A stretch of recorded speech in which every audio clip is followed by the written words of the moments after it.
Okay, this is the intro for the podcast.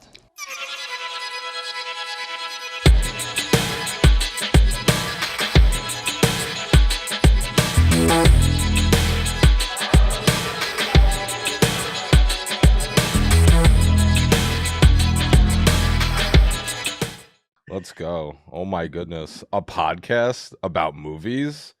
Holy shit. And we upload regularly? Hey guys, welcome back to Silver Screen Fiends podcast. I'm your host, Sam. And I'm Blake. It's been a day. We upload regularly once Yeah. every 3 months. Listen, I can say confidently I have a valid excuse. I've been working on music. My excuse is that I was waiting for Sam. This is true. Yeah. Unfortunately, I had to put a lot of things on the back burner because I've been trying to push out music for the past 15 years and I'm finally on the cusp of it. So, but I won't bore you with the details. Let's just say a valid enough excuse. Anyway, but I'm really excited about this episode because we came up with this idea a while ago. I think you proposed it, and we're going to be talking about our gateway movies into the drug of cinema. Yep. And this one is going to be awesome for me because these are movies that, like, not only have I seen a million times, but like actually bring up good memories from childhood and not just the traumatic ones. But before we get into that, we'll do our usual housekeeping. What's new at you? Have you been watching anything, doing anything? Or I have watched my favorite movie of the year, Top Gun Maverick. I don't know if you've seen it yet. Unfortunately, I still have not seen it. When the trailers first came out, I was like, I had no interest in it at all. I was like, I hadn't even seen the original Top Gun. And I was like, I'm not going to see the Top Gun sequel. It's just like another one of these stupid sequels. Right. And then I started seeing the reviews for it. And I was like, man, I guess I got to go see it. So I saw it and instantly shot up to my favorite, number one on my favorites of the year list so far. It was just so good. Yeah, honestly, I'm pretty shocked that that's been like the unanimous opinion. Yeah, me too. I couldn't believe how much I liked it. So now, did you I know you said you had not seen the first one, but did you watch the first one right before you saw the second one? Or yes, which you kind of have to do because you kind of have to know the first movie to understand what's going on in the second one. But it was just like, even if you don't, honestly, you could still enjoy it because it was just like a really well-written, well-paced action movie, which nowadays, if it's not like Marvel or Star Wars, you don't really get that very often. So it was kind of like rare to get just like a straightforward, awesome action movie. Like I felt like the whole time I was on the edge of my seat, and it was just a lot of fun.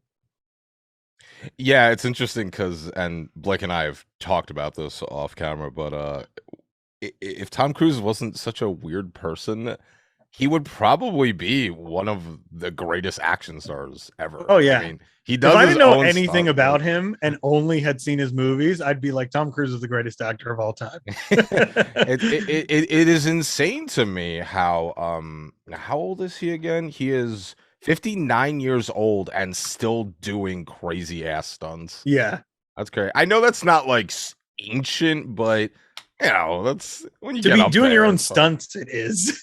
yeah, unless you were trained in like the art of wuxia, like the old kung fu stars. But even then, like you hit a point where either you're too old or they suffer too many strokes, or so it's nice to see that we have someone like this actually keeping the action genre alive. But just stop fucking fish and stop being a Scientologist. I don't know. Just a few suggestions. But yeah, I really want to see it because I haven't seen a lot of people this pumped for an action movie in a really long time. Exactly. Yeah, you should. It's just an all around, just a good fucking movie is really what it is. Yeah. It's fun. And like now, like I said, you don't get action movies a lot anymore that aren't superhero movies.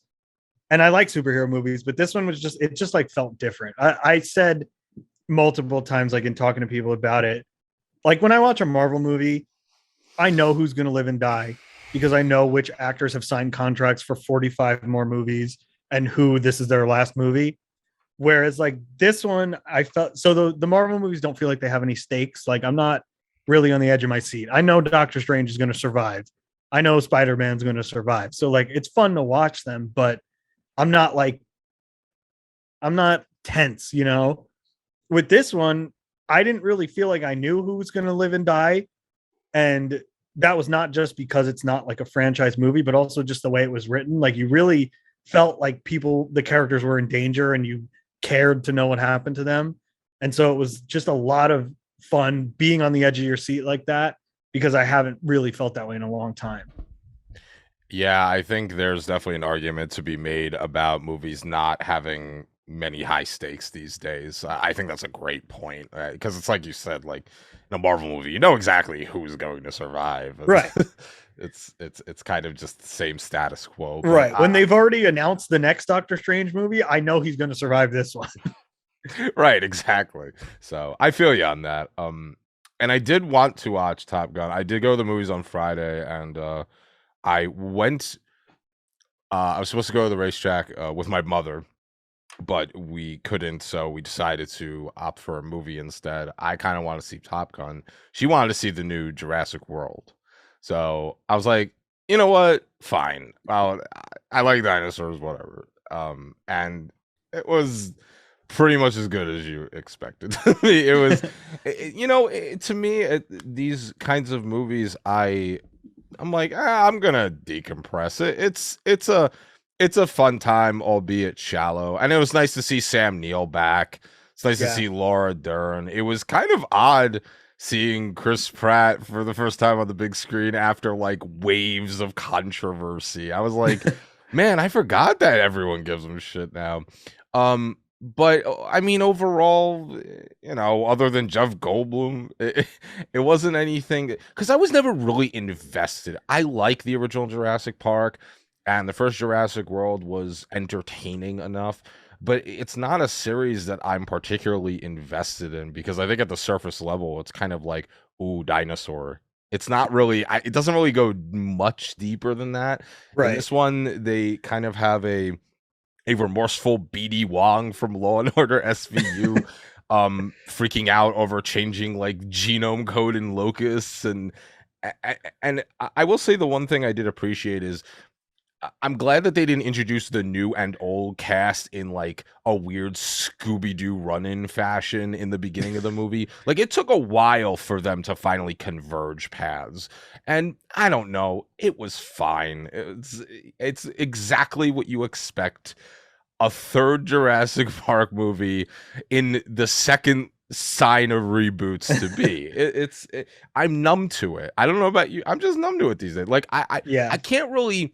It's hard for me to sit here and be critical about something that is so like it's almost like homeopathy, right? You take a drug, you take the original drug, and you dilute it so many times that it is 1/100th of the original drug. That's how I feel about all of these reboots and remakes. Is like, so I can't really get that insulted when like the the 8th or 9th Jurassic Park movie is okay.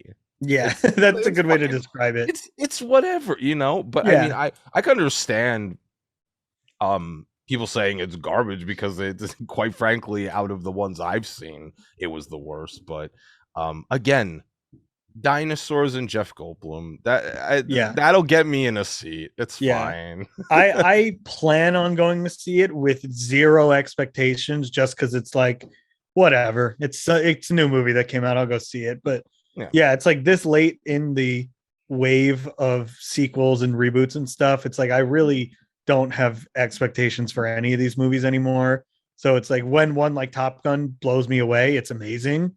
And the rest of them, it's like I'll watch them once, be like, yeah, that was fine, and then never watch them again. Because I haven't watched a Jurassic World movie more than once ever. Yeah, exactly. It's unless you're a child or you're the parent who went opening day to the original, you're probably not going to. It's not that kind of movie. Yeah, I'm gonna watch it, say those were cool CGI dinosaurs, and that's it. That's all I need. Yeah. That entertained me for 2 hours or whatever. That's really it. Yeah. And I mean, other than that, I finally got around to finishing Jackass Forever. I had watched part of it and I was trying to watch it with my father, and then he was feeling really ill at the time. And I was like, you know what? I'll wait for him to feel better. And then like a month or two later, he said, just watch it without me. So finally I watched it without him. And it's crazy to me how kind of like we were talking with Tom Cruise, how those guys are still doing that shit. Yeah. And I think that might have been the last one though.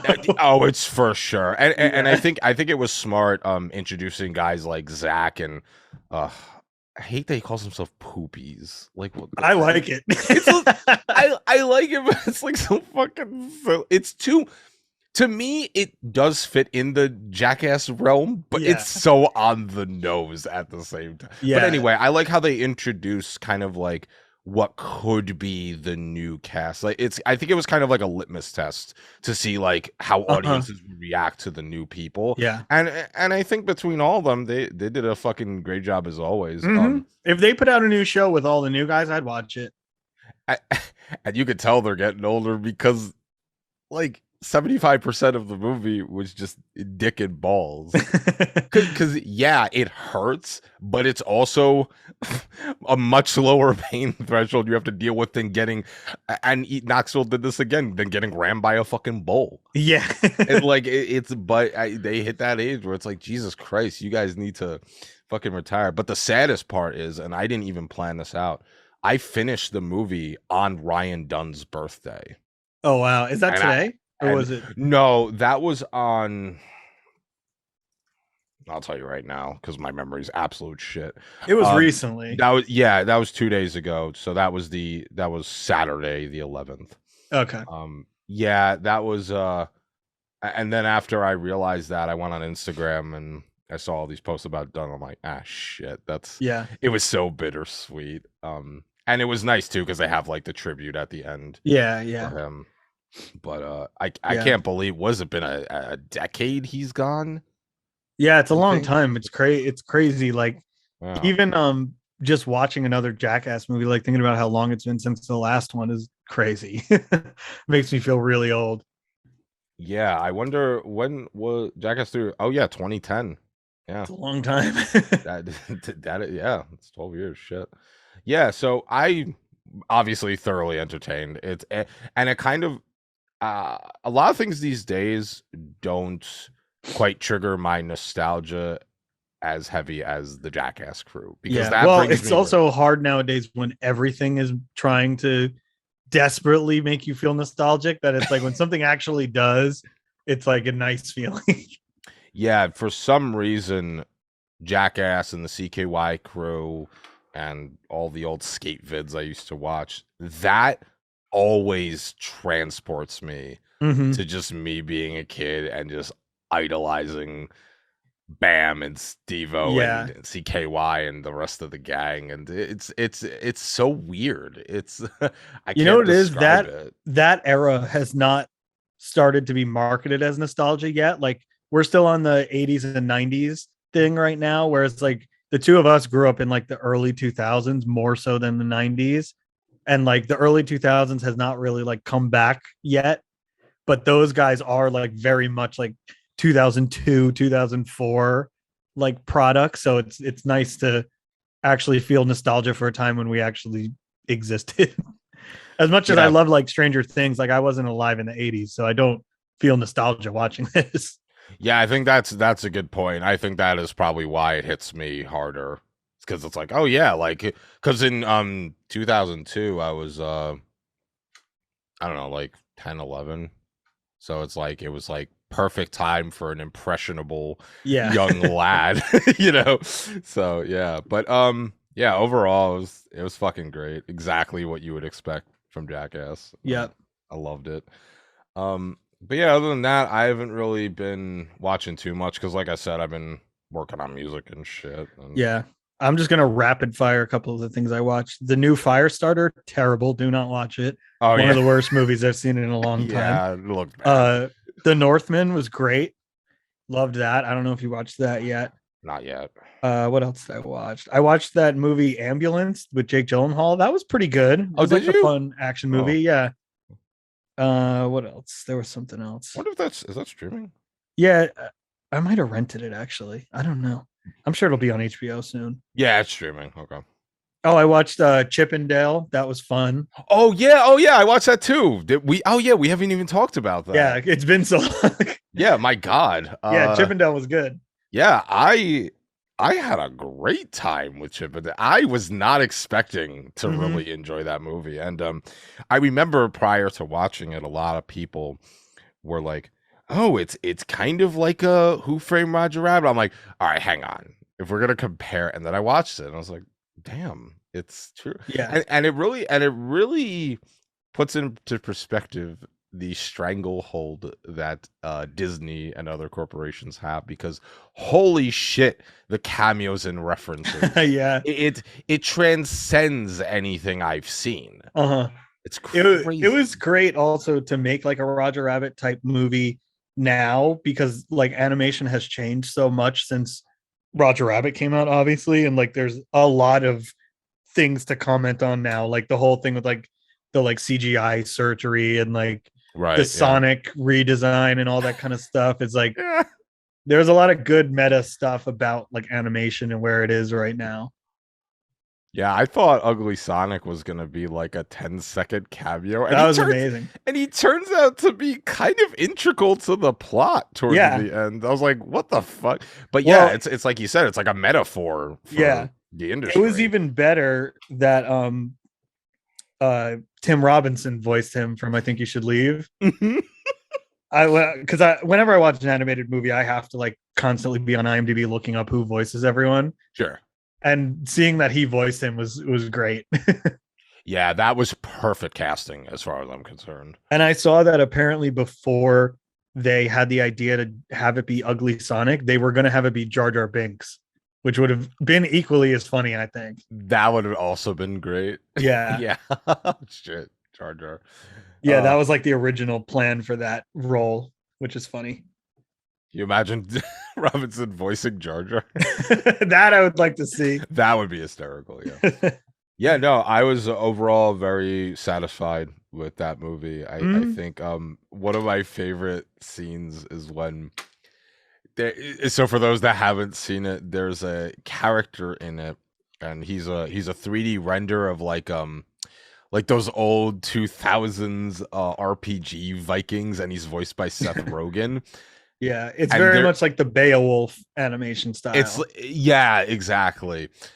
And they go to that like geek convention, and he's chasing Chip and Dale throughout it, and he knocks into like a bunch of other characters Seth Rogen has voiced, like It's like Pumbaa. Pumbaa, and what's the The name of the alien? I can't. Is his name Bob from Monsters versus Aliens? Maybe I feel like it's Bob. yeah, and then I think one other character, and they all start talking to each other as Seth Rogen and doing the laugh, and I fell Yeah, it's off my Bob. chair. His name It is Bob. it was so funny.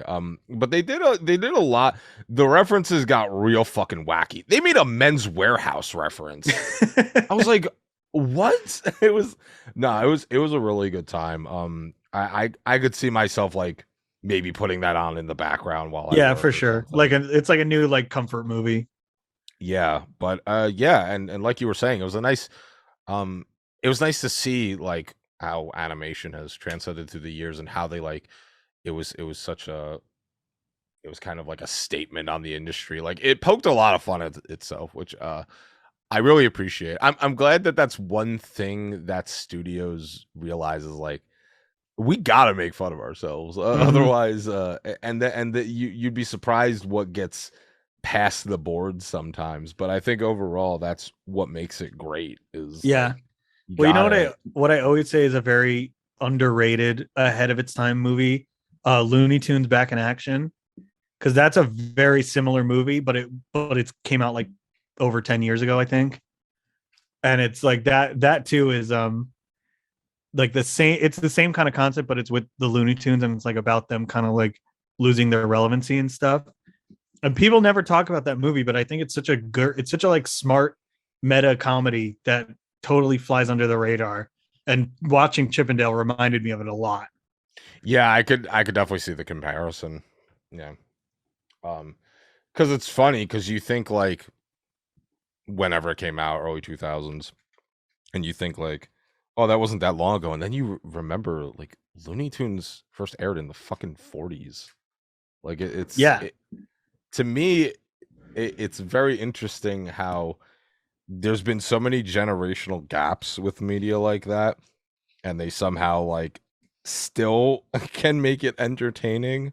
Um, I am curious to know when we hit that point where it's like you might retire the IP. I don't know though, because like if it's been almost a century, it's I mean, Looney Tunes is pretty gone right now. I can't think of. I guess they just did the new Space Jam, but like even that, I never saw that. But Looney Tunes is definitely sort of like moved back in relevancy because they just haven't really done much with it. And when they did, it was Space Jam, which was not good. yeah, I know they still try to do shows. They actually did a new iteration of Looney Tunes like I think a year or two ago, and it was I watched an episode or two, and it wasn't bad. It's interesting though, because I guess it doesn't, to me looking outside in, it's interesting because like the kind of media that I would have watched as a kid is basically just the same thing that any impressionable kid would have watched. So Mhm. I guess in a way I'm not like, I can't really question it that much, because when you show a kid something that early at an age, it's and you play this game of like, okay, what do you like, what don't you like, and most of the time something as relatable as that is going to get a laugh out of the kids. I guess that's kind of just how it happens, that's how all these shows sustain the test of time. But yeah, I thought yeah, so Chippendale, watch it with your family, watch it alone. We're all alone. It's fine. We're gonna die alone. Anyway, so gateway movies. So we're gonna go ahead and take a trip down nostalgia lane and Yep. talk about what got us into this godforsaken industry. So, Blake, would you like to start? Sure. I'm trying to think of which movie to go with first, like chronologically, because there was a lot of I've been watching movies just like since I was a kid because I had parents who worked, so like I would watch a lot of movies when my parents were busy and stuff. And but I was trying to think of when I was picking my choices, like the movies that sort of made me think about movies differently, and so a lot of them are the movies that people like kind of like dunk on nowadays, but it's because everybody who gets into movies kind of like starts with these movies. Like Fight Club was one of them. Um, and I know everybody kind of like makes fun of that movie now for being like the toxic masculinity movie, but like that's one that I remember seeing for the first time. And probably when I was like an early teen, I want to say maybe like 13, 14, Mhm. that like made me think like, wow, like this, maybe I'm like into movies, or you know what I mean? Oh Like yeah, there were sure. things in that Yeah. movie that I was like, wow, I didn't know that movies could like do that.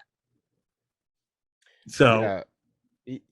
It is a shame that the film kind of gets that bad rap, because there was a lot going on with it. I mean, the entire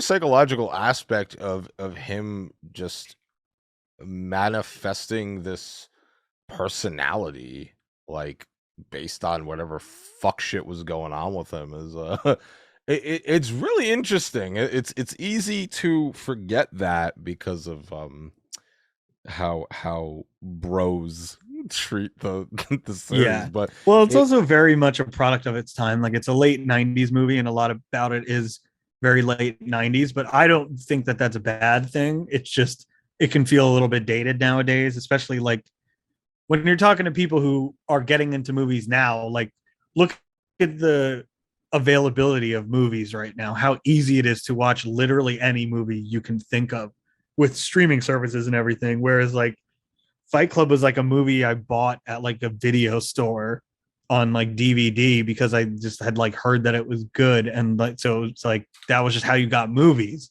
So I couldn't, yeah, I wasn't watching like these masterpiece Oscar movies right off the bat. It was like someone told you this movie was cool, so you watched it.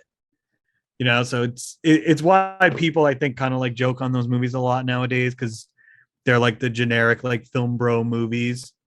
But I think movies like that are important because that's how you, for me at least, that's how you get into movies, is hearing someone say that a movie's cool and just checking it out, kind of like going into it blind, instead of like nowadays where you could look up like top 100 movies of all time and like watch like these like artistic masterpieces. I did Right. not start with the artistic masterpieces. I can tell you right now. Oh yeah, I know. Same here.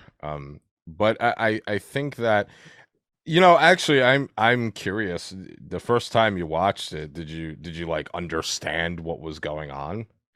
Yeah, I understood it. I did not know the twist going into it, so that was pretty cool. Like, Right. Yeah, I didn't which that too. either. Nowadays, I feel like I know the twists of movies that haven't even come out yet. So it's rare that you get Yeah, I it's rare that know. you get that experience too, and that was pretty cool. It's very true. A lot has become predictable. Yeah, Predictable and because just you. like Mhm. it's all online. So like when everybody's always talking about something, it's very easy to know the twists of things. It's like, you know what I mean? You'll find a list of like top 10 movies with like unreliable narrators, and it's like, all right, well now I know going into this that something weird's going to happen because it's an unreliable narrator. You know?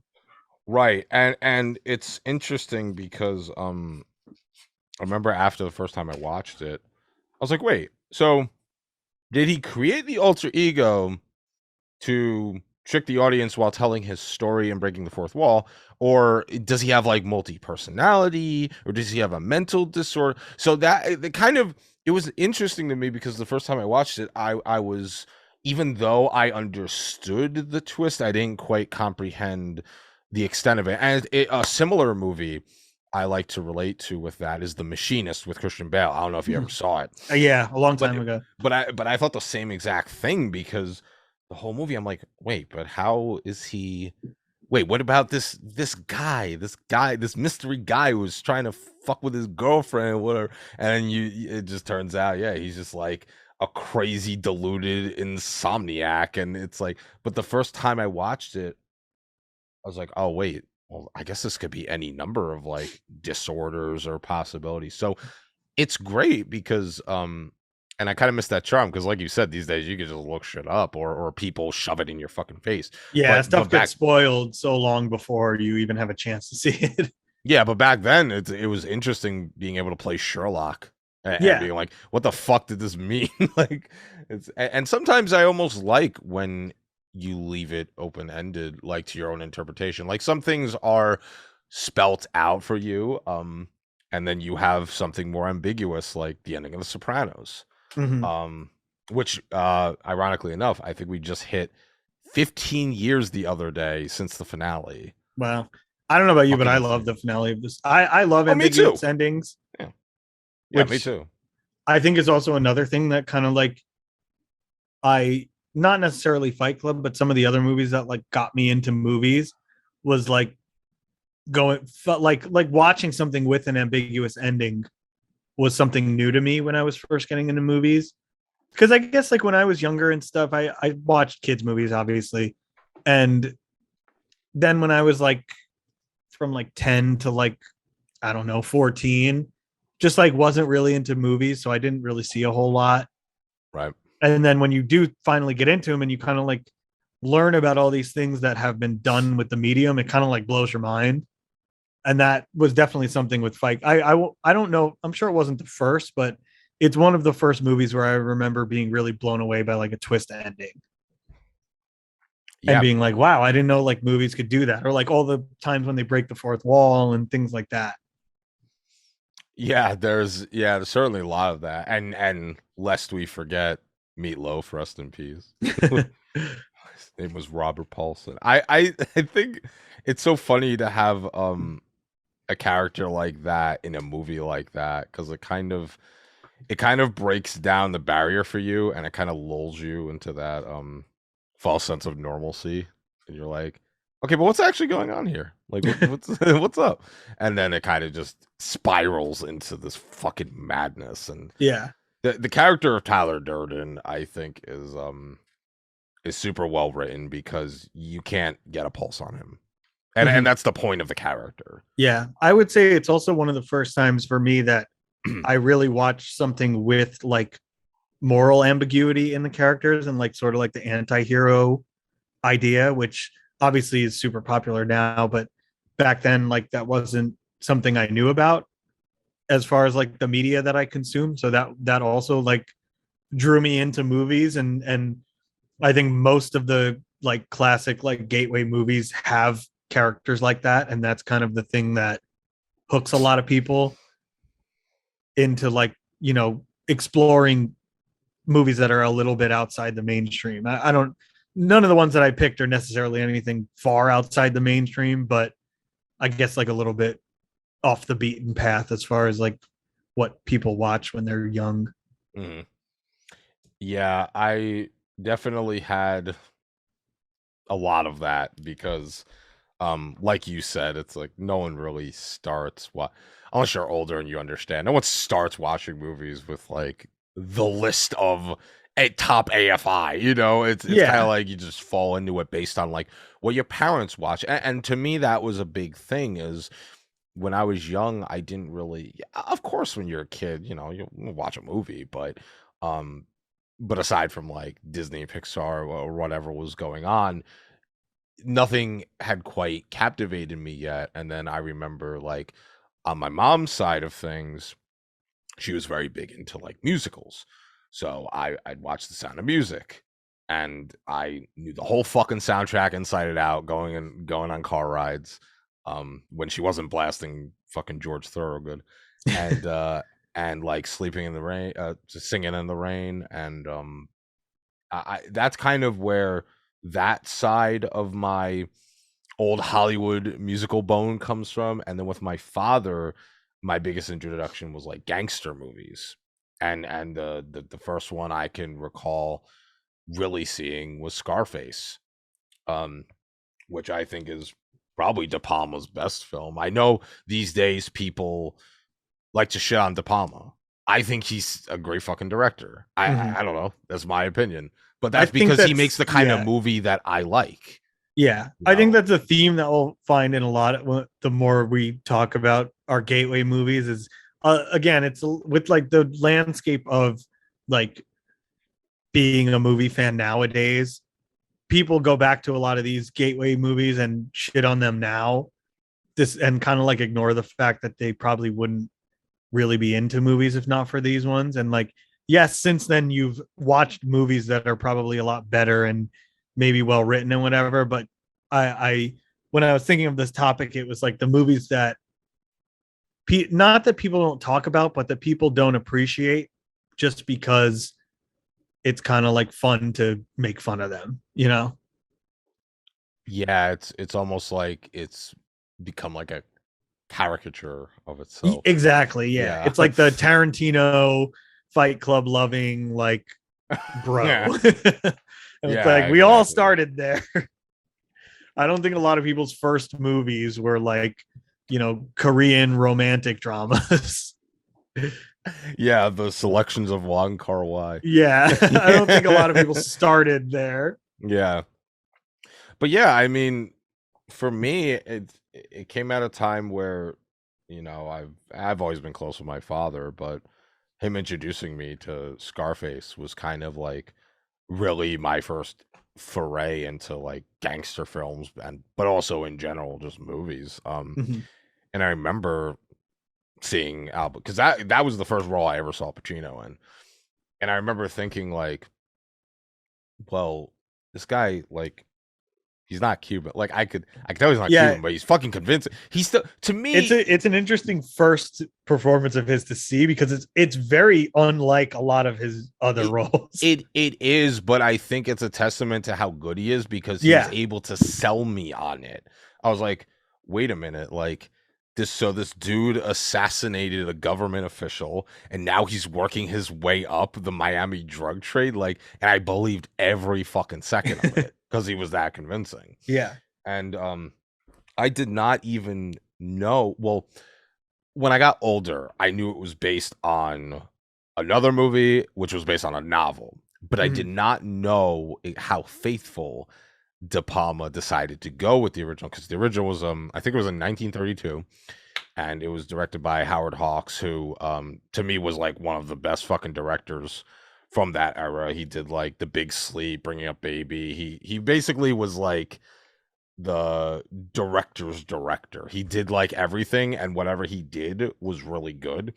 Um, and it stars this guy Paul Mooney, who also plays a guy named Tony, who but obviously in this version of it, it's much more of a traditional gangster tale. Mhm. It's not uh like a Cuban assassin, but there's a lot. It's almost beat for beat some of the scenes and setups, especially like at the end, which I didn't think they were gonna do this, especially because I think it was around the time of pre-code. But there was that scene where now I'm gonna bring it back to De Palma's version, where Tony's just all coked out in his room, and that's when the hit is being placed on him, and Gina comes in, and this is after he killed Manny, and she's like, "Why don't you fuck me, Tony?" And she's like just trying to shoot him with the gun.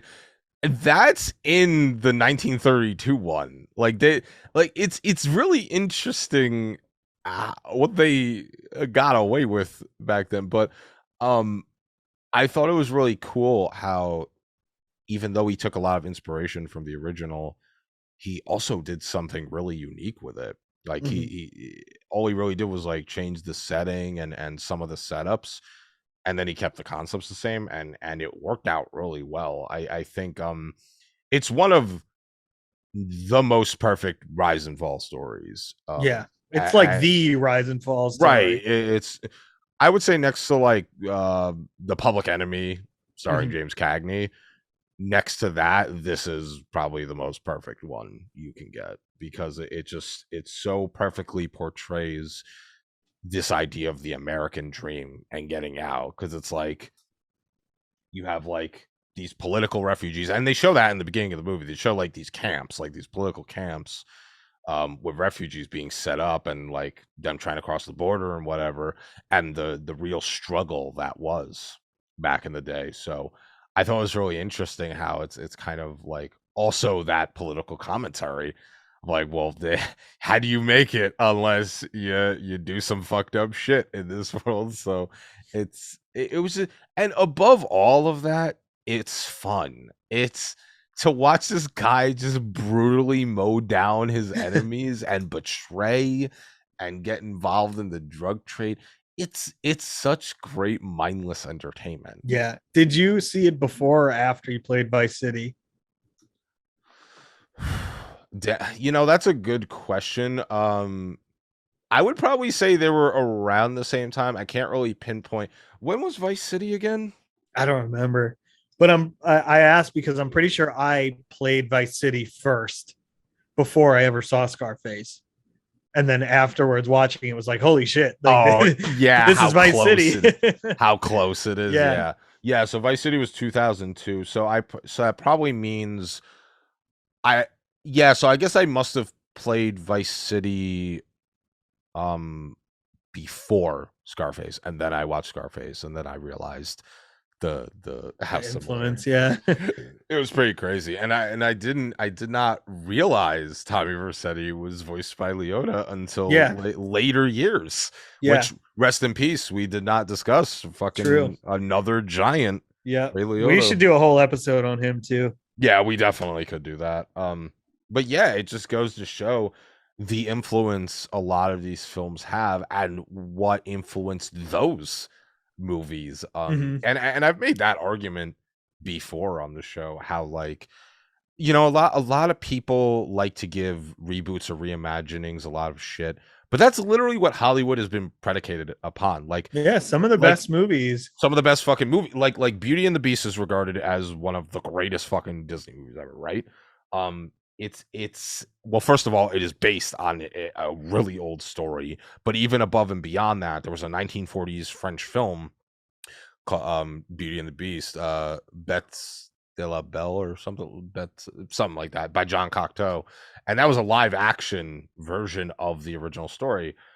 And to me, it's interesting how it's only not an issue when it hits the marks that the person watching it wants it to hit. Mhm. But to me, like, it's the same case with Scarface. Is like De Palma was able to take an original he based it on another film which was based on a novel, so you're already two inspirations removed, but he also made it one of the most unique gangster films of the 80s Mhm. and probably of life. And for that I always have a respect for it. And it is kind of one of those things where it's like, oh, the dude bros who were waiting outside Club Abyss who spiked their hair all idolize Scarface. Yeah. It's kind of one of those The things. Scarface poster was The a very Scarface iconic thing during our lifetime. Yeah, but at the same time, it's like you said, Yeah. it's I removed myself from that because it's what got me into the genre and Exactly. movies Yeah. in general. So, yeah, that one is a big one for me. Mhm. That's It's I funny definitely also, a lot of the things you're saying about like remakes and reboots and stuff. The Scarface and the Thing, John Carpenter's The Thing, are very similar in that regard too, because they're both also based on movies which are based on novels, and both based on movies directed by Howard Hawks, who yeah, did the original Thing from Another World, I think is what it's called. that's what I'm saying. Howard Hawks, man, he did a lot, like, but a Yeah, lot of people did a lot for the right. industry, It's and just it's like, interesting, two very different movies yeah, based on movies by the same director. yeah, it just goes to show you, like, it's okay to have influence and inspiration, and Yeah. as long as you're doing something unique with it, like, as long as you're not just ripping it word Yeah. for word, like, do your own thing with it. But I would be hard pressed to find one artist living today that does not have work that is derivative from something. Mhm. It's almost next to impossible. Yeah. And that's not to say people are not creative, but it's because this is what, like, it's not only societal conditioning, but it is also art is universal, and it's kind of what keeps us going. And because we have so many influences and inspirations, we almost always inadvertently, I mean, unless you're an asshole who literally rips designs like from your site and Yeah. forget to scrub the logo off. But because we're so influenced on a day-to-day basis, um on what makes us us, people inadvertently will end up copying ideas, and that's not a bad thing. It's just, as long Right. as you're doing something unique with it, is all that matters. Um but yeah, so, like, in Scarface's case, it worked really well. Worked Yeah. very well. But yeah, so that's Scarface, a little indie flick. Hmm. Um, I would say, which kind of applies to everything you were just saying right now. One of the other movies for me that I had on my list was Edward Scissorhands, which I say because Edward Scissorhands is Frankenstein. The story is Frankenstein, oh yeah. and but it's so unique in its own way and tells the story in such a different way that I think a lot of people don't even really think about the fact that it's just Frankenstein. But yeah, that was another one that I saw very early. I was a huge Tim Burton fan. I still am, even though I haven't really enjoyed a lot of his movies in more recent years, but Yeah, I I feel you. still love the old stuff. But that was one. I think I saw Nightmare Before Christmas first because it was a little bit more of a kids movie. So like when I was younger, I liked it. But Edward Scissorhands was the one that like really got me into Tim Burton when I was a teenager during the Hot Topic years. Yep. And looking back on it, I would say of all of the movies, Edward Scissorhands is one that I think holds up the best out of all of my picks, at least. Obviously, it's Scarface holds up too, but like I picked a lot of ones that are I'm less proud of. But Edward Scissorhands is one that still holds up. I think it's an extremely bizarre movie when you really like look at it objectively. Like it's a movie about a guy who has scissors for hands. Why? Right. And I guess like that was one of the first movies that I watched that had like such a distinct visual like style to it. If that makes sense, like kind of the stuff I would get in, I would enjoy later on with like Wes Anderson or like these other directors that have such distinct visual like motifs in their movies. And Edward Scissorhands was one of the first ones that, like, even though it's a movie that in theory takes place in like our world, it's not like a fantasy movie really. It really takes place in like its own world that sort of exists within the director's like creative vision. And Tim Burton obviously is probably the most blatant example of directors who have like a visual style like that. But I think this was the first movie for me that kind of introduced that concept to me. Yeah, Burton definitely is a master of creating his own universe, and Mhm. I think that I mean, like, even in fucking Batman, like Yeah. it's fantastical. It is almost like watching a play in a Yeah. That's a good way way. to describe it. Yeah. Yeah, it's like a stage production. Mhm. And yeah, I mean, I would agree. I think Edward Scissorhands. I think for me, the Burton film as a kid, that really got me was probably Nightmare Before Christmas. But Yeah. Scissorhands was certainly great, and you're right, it is basically like a Frankenstein Yeah. story. And it was also Vincent Price's last role. Yeah. Um, yeah, I think he did like one TV movie after that, but I know that was like his last major Big one. film. Yeah. Yeah, which is interesting to think about because you think old stars and you're like, oh, all of them must have died out in the 70s and 80s, but Yeah. Edward Scissorhands is 1990. So yeah, Vincent Price was around for a while. yeah, he made it a little while.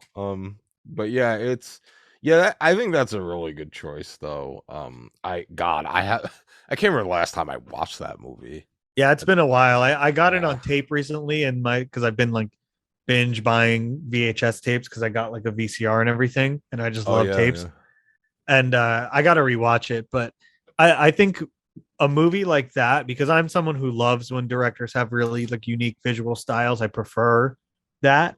And I think it's something that has become a part of how I judge movies nowadays, where like I give a movie points for having a unique visual style, whereas like I feel like I have to remind people all the time that I do like Marvel movies. I shit on them a lot, but like it's because they're the big studio product that's very easy to pinpoint. But like Marvel movies have no visual style. Like the directors that direct those movies don't bring much to it because there's a formula and this is what Marvel movies look like and blah blah blah.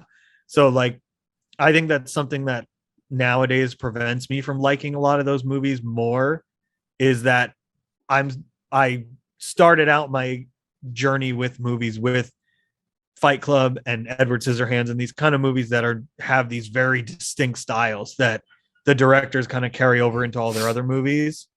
And I feel like with the more mainstream movies nowadays, you get that less and less, which is kind of upsetting because and I there are still some people doing it. Like I think Robert Eggers has a very unique style. Obviously like the Safdies and like a lot of these people that we talk about all the time. But as far as like big mainstream movies, you get a lot less of that nowadays. And I kind of miss those kind of directors. Yeah, I there's not much I can add to that because that's absolutely true. It's very on the nose. It's I think it's we kind of threw out the whole element of creative liberty because studios prefer sustainability and security. Definitely. It's sad because um that's where all the marketing goes, and then it doesn't really give the chance for a lot of newcomers to break through because there's such a um they're not given a chance. Yeah. It's sad, but yeah, that's something we could talk about all day. But Yeah. but yeah, definitely as far as that goes, I think Burton definitely just had um a crazy unique style, and I Mhm. think that like you said, I don't any of his newer stuff I don't really jive with, but I Yeah, also think same. that's not really anything with Burton. I think a lot of his style is also a little time and place. Sure.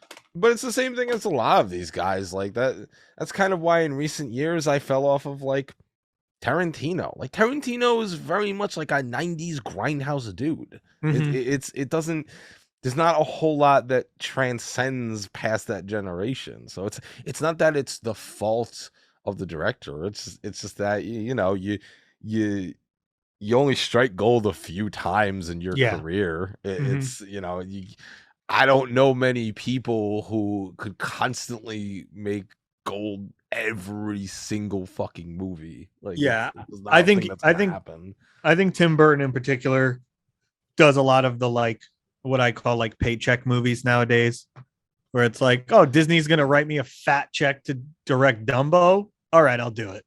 And like Dumbo was not a movie that like felt like a Tim Burton movie to me. It didn't really have his like unique flourishes. And that's fine. It's just, directors get older too, and like he might not be as focused on like these particular elements that used to be important to his filmmaking process and whatever, which is like Right. it's funny, like someone like David Lynch who like stopped at a pretty good point and just like never made anything else. Yeah, you know, a lot of people get pissed because they want to see more Lynch. And I think, nah. I look if once in a while he wants to release something where it's a talking monkey detective noir Yeah. or like a head of cheese with ants crawling on it, let him do that. But I don't think he should be making a feature film. Like it's I he just don't know that the landscape is ripe for that anymore with movies, Like, first of all, I think if yeah, anything, I'd like to see the next David Lynch instead of having these older directors just continue to pump out movies. right. And I think that we get that now. Like I said, there's lots of new directors that have visual style and stuff. And it's the same with bands a lot of time where it's like sometimes it's not so bad to stop when you're on top instead of like keeping going forever, like Blink 182 and make really shitty stuff, you know? I So agree it's 100%, man. it's like good, it's good and bad. Yeah. And again, I think a lot of it, in the past few years has been riding the wave of nostalgia. Right. It's like we're cashing out, but it's got to come to a head. Mhm. And once it does, it's exciting to think of all the new guys. I mean, we do have some of the newer guys. We got Eggers, we got Astor, we got the Yeah. Safdies, Right. It's Peele. these people who have been you know, influenced by these directors. Right. And that's abundantly clear. And I think that it's setting us up for what could be a pretty good generation of Mhm. the shit we like to watch. Yeah, So, we're living through a very good time as far as like auteur directors right now. There's a lot of really interesting people to follow right now, yeah. which we haven't really had since like the 90s, I would say. Yeah, it's kind of like a little renaissance. Yeah. Yeah. Yeah. Well, speaking of Depp, one of my other gateway movies was Blow, which have you ever seen that? I have not, which is So why I was interested to hear you talk about it because I haven't seen it. yeah, so this I don't even know where to begin with this one. So usually, I think this is where my love. Well, this is where my love of a lot of things came from. This is where my love of Johnny Depp came from. This is where my love of biopics came from. And this kind of further cemented like the gangster rise and fall because this is another near perfect rise and fall movie. And I didn't realize it was based on a real guy, George Young, who actually only just died a few years ago, but he was doing many years. I forget which prison, but he was basically in control of the cocaine trade for many years. Like, I think statistically, they said if you bought blow from George Young in, I don't know, like maybe throughout the 80s or whatever, there's like a 90% chance it was coming directly from his source. So, but it was great seeing Johnny Depp play this guy. And when you watch the movie, he moves to California. You know, he's got a wish in one hand and shit in the other, and he's trying to see which one fills up quicker. And he moves out there with his buddy Tuna, who's played by Ethan Suplee, who I think at the time he was the biggest he was. uh Underrated actor. in physical stature. But he really he got really fucking fit. I don't know if you've seen him these days, but No, but he's one of those guys that like everybody has seen him in a movie and everybody would recognize him and nobody knows what his name is. yeah, no, I love him. I think he's great. Yeah, he's great. He's in a He's lot great of in awesome everything. movies. Yeah. So he starts out. He moves to California, and this is in the '70s when pot is everywhere. You can't escape it. So he starts out by just trying to sell some dimes on the beach, and then he hooks up with one of his I'd say girlfriends he meets who works at the salon, which is owned by Paul Rubens, who plays a phenomenal character. By the way, it's funny to think like, oh, Pee It's Wee's in another like Tim Burton. this. Yeah, another Tim Burton connection. Yeah, it's to think like Pee Wee is in this serious dramatic role, but he does a really fucking good job. And he steadily becomes the pot supply for George, and pretty soon he's taking over the beach. He's selling to everyone, and then he starts getting and then he gets locked up, I believe, and he meets his partner, um and he starts learning about cocaine, and that's when he starts doing really big deals. And who actually, I forget who plays him. Hang on, Which character is it you're talking about? I wanna see who plays fuck, what's his name? I think his name's Diego. Let me see who plays him. Oh, Diego, because I think he's phenomenal. Played by, why can't I, what the fuck?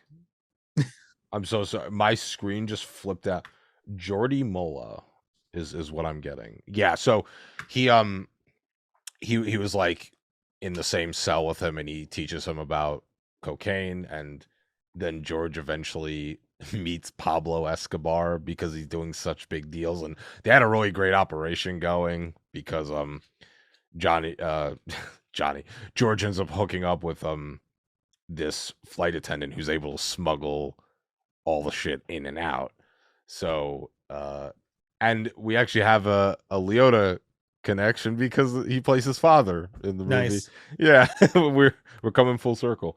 Um and it's very much a case of no one ever knows when to quit, because there's so many times in the movie he could have just said, okay, I'm done, I'm gonna pull out, and he's so greedy because there's literally a scene, like I'd say halfway through the movie, where him and Diego are just counting boxes and boxes of money in an empty house, and really great scene. And but he and then they just don't know when to quit, and then he ends up marrying um his wife Mirtha, who's played by Penelope Cruz, and that's like uh that's a whole fucking mess of a marriage, and she gets hooked on coke, and so, and obviously it's not a good ending because he ends up getting entrapped. He tries to make one last score after he loses visitation rights for his daughter, and then he wants to make enough money to send her off to college, give her a good life. He gets entrapped by one of his old partners from back in the day, and that's what happened. And he spent a majority of his life in prison, and he got out, I don't know, like sometime in the 2010s, like maybe mid 2010s. And then he died a few years ago, and I think he even violated his parole, and it was like a whole shit show of a life. But man, it's really interesting because you're watching this movie and you're seeing all the ridiculousness of this person. You're like, wait, this guy went from selling dimes on a beach in California to hooking up with Pablo Escobar. Like, I didn't believe it was real, and then I looked it up and it's like, it's fucking real. And it goes to show you how crazy the fucking world is. But the way they were able to transfer that from real life into this medium was the most impressive part, because there was so much incriminating evidence that was able to almost be portrayed in a semi comical fashion. You know how like a dark comedy goes, right? It's like there are parts where you shouldn't be laughing, but you can't believe some of the things going on, like some of the betrayals and some of the purchases, and then it boom, it all ends up being real, and that to me is what captivated me the most, is that it was all based in truth. I'm sure some things were embellished, but based on the research I did, it's pretty damn accurate. And I was thinking to myself, like, man, this guy lived one fuck of a life. It's insane. But it goes to show you, man, with all these, that's why I love these gangster movies, because it's great, because you're sitting there and you're not like overtly glamorizing, but you're like, oh yeah, I'm having a good time, and then, but then they get their comeuppance, like that. No, you live that life, and you either are going to jail or you're dying. Like there's no happy gangster ending. It doesn't exist. Well, that's funny. One thing that you like talking about the absurdity of it, I feel like that is sort of integral to gangster movies. And I feel like the gangster movies that try to be too serious and don't want to have like a little bit of comedy just in like the dark absurdity of it are the ones that fail, the ones that don't have that. Whereas like the classics like Goodfellas, Casino, like all the Scorsese movies, The Godfather, like are the ones that also have funny and absurd moments. And like I said, I haven't seen Blow, but it sounds like that's definitely part of this one too. Yeah, I wouldn't say it was overly abundant, but I think it was enough where they could break up like some of the more serious themes. But it definitely gets to a point where like more than halfway through the movie it dips into this dramatic pit. But yeah, I mean, I would say, yeah, you make a good point. Like, and that's why I love Scorsese, and that's why, like, from all these movies, that's where I transition. Like, Casino is probably one of my favorite gangster movies, because you have Ace Rothstein, who, played by De Niro in his prime, Mhm. and and Pesci as well. But there's such a level of absurdity, like him going to the chefs complaining that he wants an equal amount of blueberries in every muffin. It's great. And like even in Goodfellas, give me the gun, Karen. Like that's not a funny situation, but the way he made it, it was funny. Right, the way It it's was presented the way is it's presented, it's funny. So yeah, I agree with you. I think that there does need to be a level of comedy somewhere in some places in the movie right, based for it to. mainly on just the absurdity of the lifestyle of the people that you're watching. The Sopranos too is a great example of that. Oh yeah, absolutely. Yeah. I think that's great when it doesn't take itself too seriously, but Yeah. uh yeah, blow to me, and it's one of those things where like it's not even like it was a movie about something that happened 100 years ago to a guy who's been dead for 60. He was still alive when it came out, and Mhm. Johnny Depp even hung out with George Young and consulted with him. And the one thing that is sad though is that like the one thing he had going for him in his life was his daughter Christina, who like apparently never visited him, and I Mhm. don't know if like they even had a relationship post his release. But um but that puts it more in perspective. It's more of the element of realism. It's like, oh my god, like the guy this movie was based off of, he's finally out, and wait, is he gonna have a second chance at life? And then he fucks up more, and then he dies. And um the same thing happened with, I don't know if you know this movie Party Monster. I know of it. Yeah. Yeah, but the same shit happened. Michael Alec, who it was based on, was in jail for murder. He got released in, I don't know, like maybe 2014, 2015, and he ended up fucking up again. He was doing drugs. He was basically homeless. And then he OD'd Christmas Eve, like I think 2 years ago. And it's like, wow, it's so crazy that like you see something on the big screen and then it's not done though. Like the life story's not done. And Mhm. then you see what the events of it are. Cause you know, a lot of people are used to seeing a movie where these things happened so fucking long ago. But it's really interesting when things like that happen in the present. I think that's what captivates me the most about it. Yeah. That's Blow. I would recommend anyone who likes any form of movie to watch it. Yeah, I'm gonna definitely watch I it. think it's phenomenal. It's definitely one of Depp's best movies for Mhm. sure. It's a movie I've heard of a lot, but I just like never actually sat down to watch it. So I'll have to do that. Yeah, it's a good time. Make sure you do Blow while you watch it though. Yeah, that's probably a good That's idea. the moral of the story. That's what we like to promote here on yeah, Silver Screen Fiends. yeah, of course. Yeah, so that's that. Yeah, I will transition to a movie that is a gateway movie for me, even though it might not be a very good movie. Probably the worst of the ones I chose, but I had to pick a horror movie, and I tried to think of like a horror movie that I watched that I feel really got me into horror movies. And like I said, this was at a time in my life when I it took me a while to get into horror movies. Like I got into horror movies a little bit later in life because I was kind of a wuss when I was a kid when it came to horror movies. I think a lot of people were. Yeah, I was scared of everything. So like I didn't get into horror movies till like a little bit later in my teens, I would say, and then much more like in college and stuff. But one that I distinctly remember seeing in theaters and loving at the time that like really pushed me to explore the genre more was the Rob Zombie Halloween from 2007. Okay.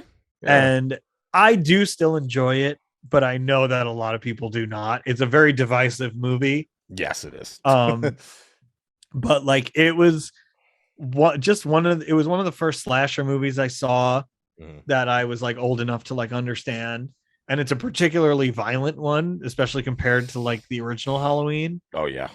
And it was the first Rob Zombie movie I had seen, which I'm like a huge Rob Zombie fan. Again, not so much a lot of his more recent movies, but a lot of his stuff I really like. But yeah, I remember seeing it in theaters, and I think it came out in like August, so it was right before the Halloween season. And it just like I don't know, I just like watched it at the perfect time, I guess, for me to like really get into it. And it's like I said, I watched the original after that. I'm pretty sure I saw the Rob Zombie one before I saw the John Carpenter one, Oh, which interesting. Yeah. is pretty fucked up. Yeah. But yeah, it's not it's not a great movie, but I still love it. I could still watch it and enjoy it. And yeah, it's definitely what I would consider my first gateway horror movie.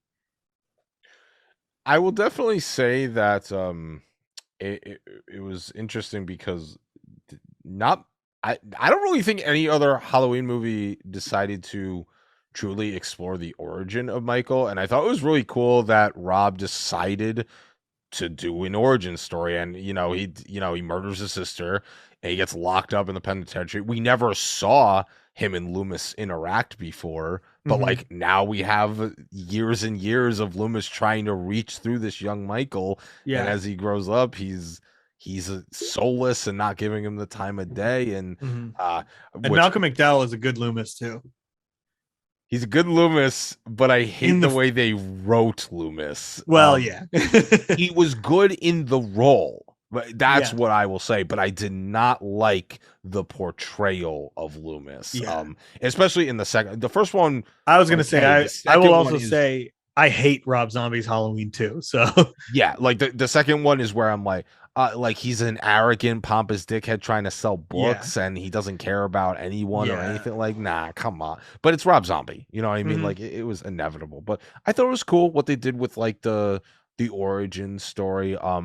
I like that they finally, for once, got a decent mask for Michael. Yeah, it was like after so many years, of really bad masks. They finally Yep.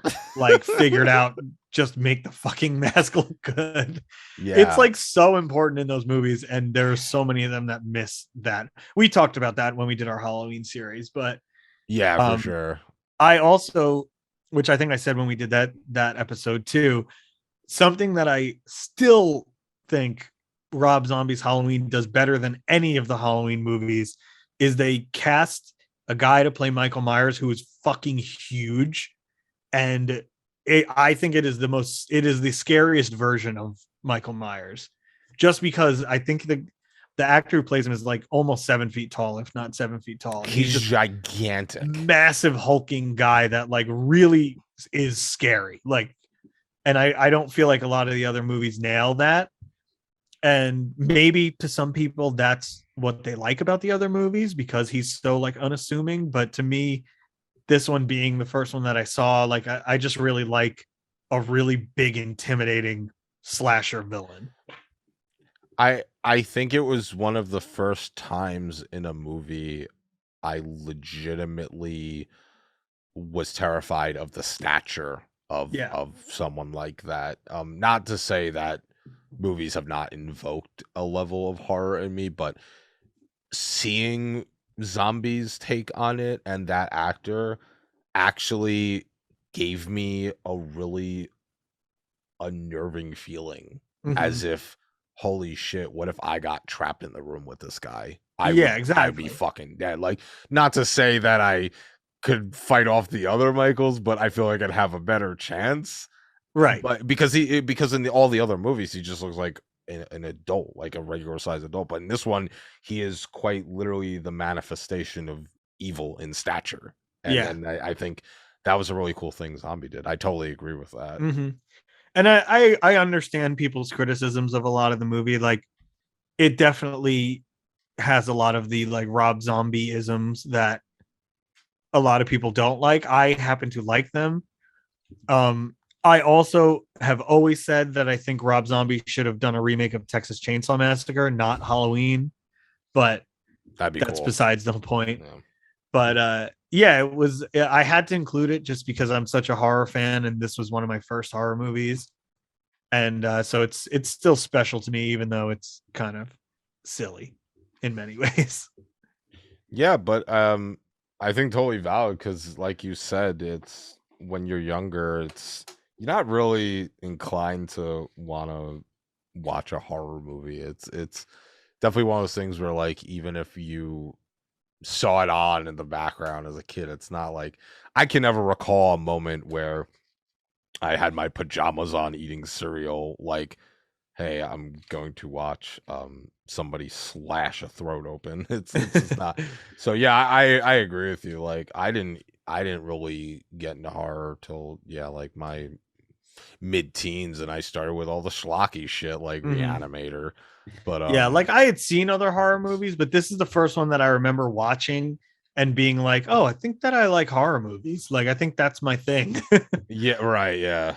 So yeah, I mean it's definitely entertaining enough. Like the kills are cool. I think the first half of the movie is a brilliant setup, and yeah, I think he did some cool things with it. Yeah. Again, I it's think people's biggest complaint, which I fully understand, is that the original Michael Myers, a lot of what's scary about him is the ambiguity.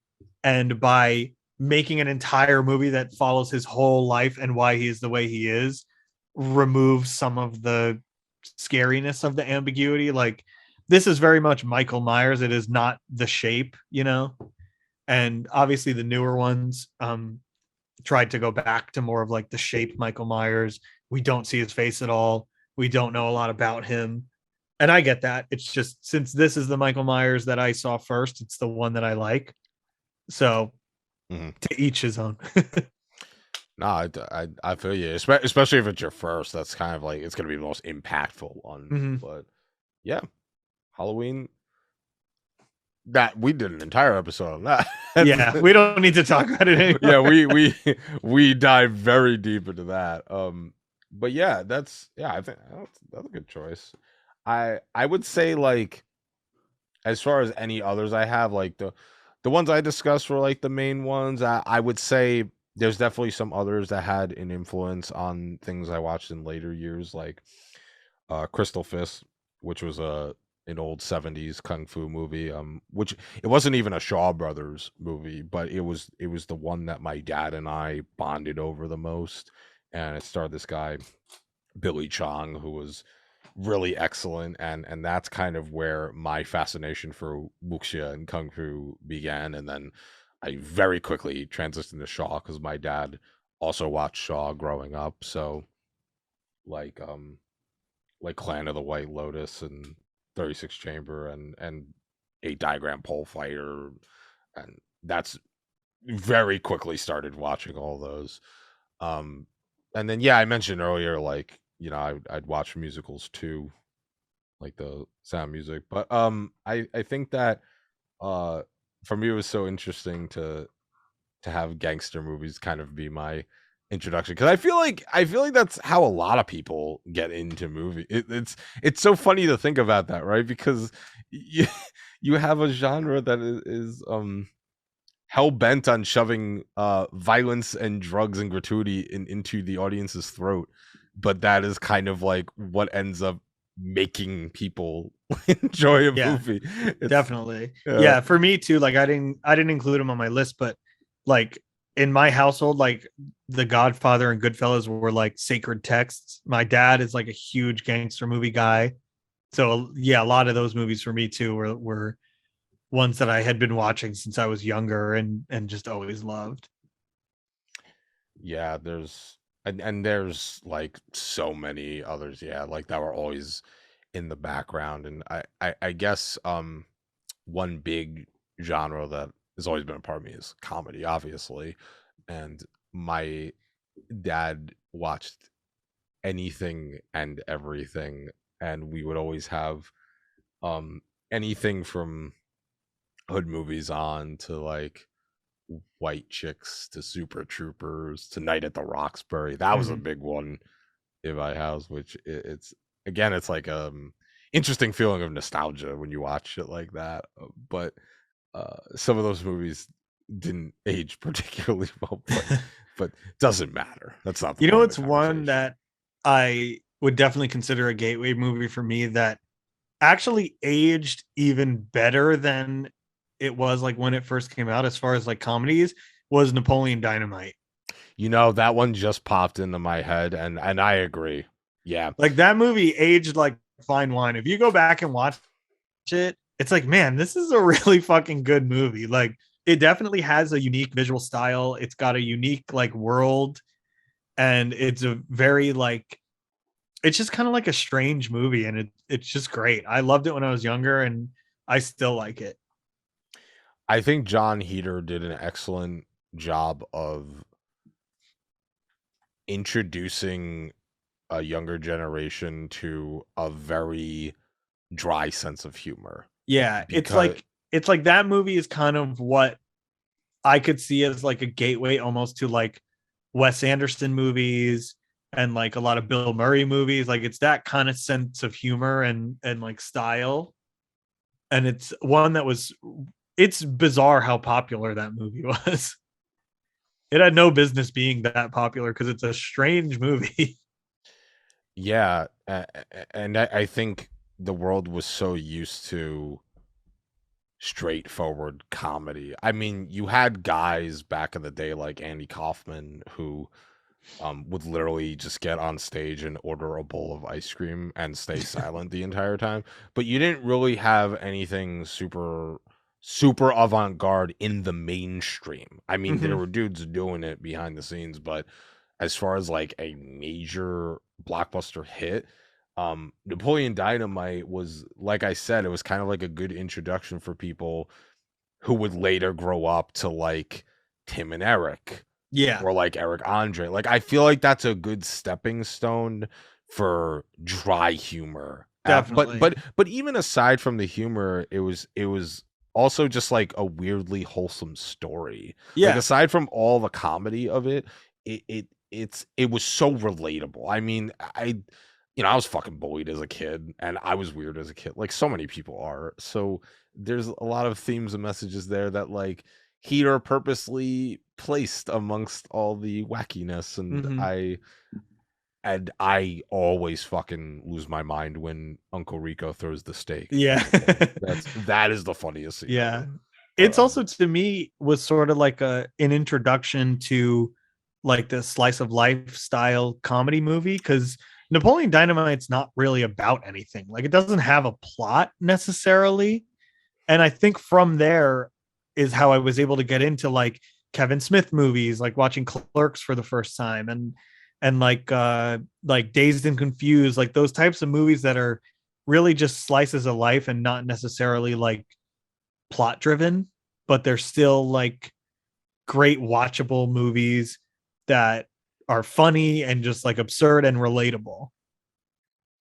that's the most important part. Is I think I've watched a lot of wacky shit, but a lot of it has at least had an element of relatability, and I think that's important because it builds a sense of trust with the audience. It's not just saying like, "Hey, we're gonna do a thing and we're gonna expect you to like it." It's like you end up liking it because you relate to it. Mhm. Yeah, I think Napoleon Dynamite was one of the best ones to do it, and it's crazy because like now John Heater I think he like produces things now, but Yeah, I don't know what he he does kind of like stepped anymore. away from the spotlight. Yeah. I don't know, but maybe it's just one of those things where he was like, I did my thing, or I Yeah, don't know, he maybe hasn't been studios in a not whole really, lot. yeah, maybe studios are not hiring him anymore. I don't fucking know, but he's definitely instrumental in a big movement in Yeah. the 2000s for sure. I mean, Yeah. and I'd be hard pressed to believe that he thought that was going to be a thing. It's no, I mean, no one ever really knows anything's going to be a hit. Yeah, I mean, Napoleon Dynamite's like an indie movie too. I don't think it was like a big studio movie or anything. It was pretty low budget, and like obviously not the type of movie that was in high demand at the time. Yeah, and it's basically just a more fleshed out version of a college project called Palooka he did, where he Mhm. just played like the same character. So um it is very interesting to see how that has transcended into this Yeah. And like into I this said, I feel like monumental thing. looking back at it, I can see how I got into a lot of the other movies that I did from enjoying Napoleon Dynamite. Like I said, like I see a direct connection to like Wes Anderson movies, which I got into later, and Mm. like you said, Tim and Eric style humor, and just like, yeah, just like slice of life movies that don't necessarily need a plot to carry like the how much you enjoy it. Right. Yeah. Some of my favorite movies are slice of life. It's definitely um it was brave enough to do that. I Mhm. think and it worked so fucking well. Um and that's a movie that almost always gets played in this house. Like my dad always puts it on. It's I it's one of haven't those seen it in a while, and I really want to rewatch it. it's one of those movies where yeah, it's so easily digestible. You don't like to me there's a lot of movies I have to be in the mood for. I can't just put them on in the background. Napoleon Dynamite, I put on in the background all fucking day. Like Mhm. it's and I'll always laugh at it and I'll always want to tune into it. I don't get bored with it because it's a boring movie. Yeah, But it's a boring movie that works well because right. it's Like on boring. paper, it's a boring movie. Right. It's so that's it's a perfect mood for no mood. It's so yeah, definitely a good pick. That one definitely came to mind. But yeah, I think I've pretty much covered anything as far as Gateway. I mean, I there's still plenty like that I loved as a child, but I mean, I don't consider like all the old stuff I used to watch, like all the anime stuff, like Toy Story and a Goofy movie. Mhm. I don't really consider those gateway. Like I Yeah, because you're young that's and you why. Yeah, that's why I didn't include any like kids movies really, because like those yeah obviously, yeah, I watched those, but yeah. I mean, I'll still put on a Goofy movie.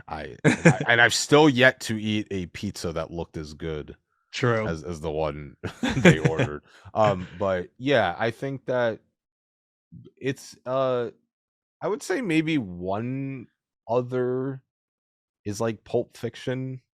Yeah, I Maybe thought about that, but it's like I don't know, gateway though. only in that, like, I feel like everybody who's into movies, it's like a rite of passage that you watch that at some point, and like it Right, gets yeah. you into Tarantino's other movies, but I wouldn't call it necessarily like a gateway movie. Not for me personally. I'm sure for other people it is. Yeah.